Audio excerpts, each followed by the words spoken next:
On this feast of Christ the King, we are reminded of a number of things. It's the 34th Sunday of the year, which is the end of our liturgical year. And in the last weeks, the Church has been giving us readings to remind us of the end times, the last judgment, etc., etc. And this is to give us the opportunity to look at our lives and examine our lives and to see how we are living out what we say that we believe. Being the end of the year, we now look forward to Advent, a time of hope and expectation, which we can take into our lives. As Christians, we live in hope and expectation of greater things. This is Mission Alive. You're with Roger from the MSC Mission Office. Let's look a little bit about kings.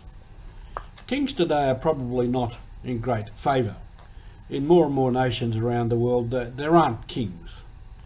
Mostly the world is moving towards democratic government, except in some obvious places where democracy has either not taken on or has failed for different reasons.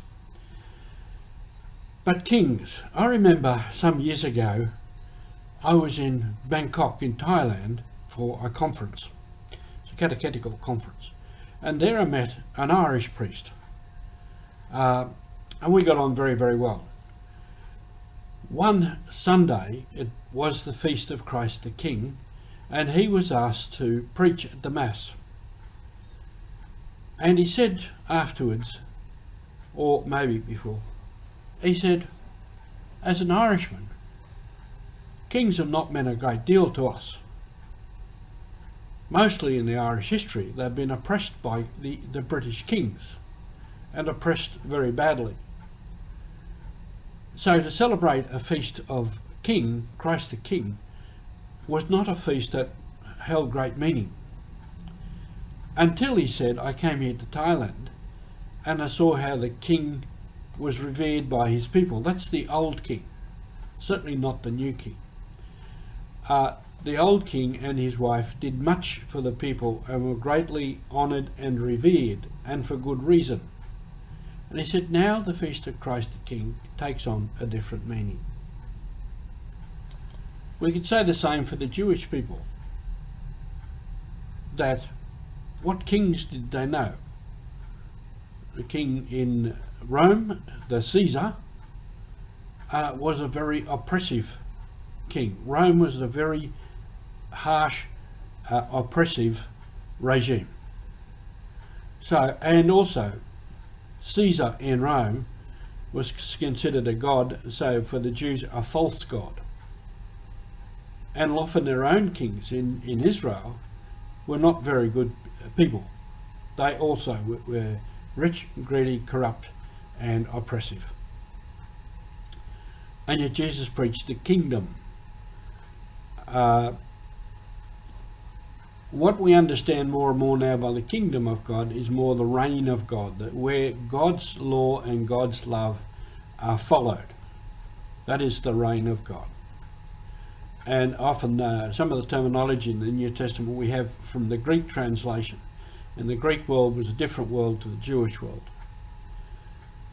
So, king. Christ the King is almost the ideal of the king, of everything that a king should be, was summed up in the way that Jesus lived and what he said and what he preached. So today we celebrate an ideal of kingship, of leadership.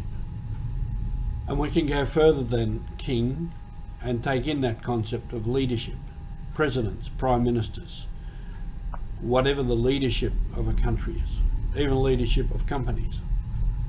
What is a good leader? What is the ideal of a leader, particularly in government? What are they there for? Democracies, government of the people, for the people and by the people. And if a prime minister or president is not there for the people, then he or she is not fulfilling the role. So let's think about our leaders. Let's really consider who do we elect as leaders, Let's keep them in our mind and our hearts in prayer, that they will be good, Christ-like leaders. Thank you for being on mission with us.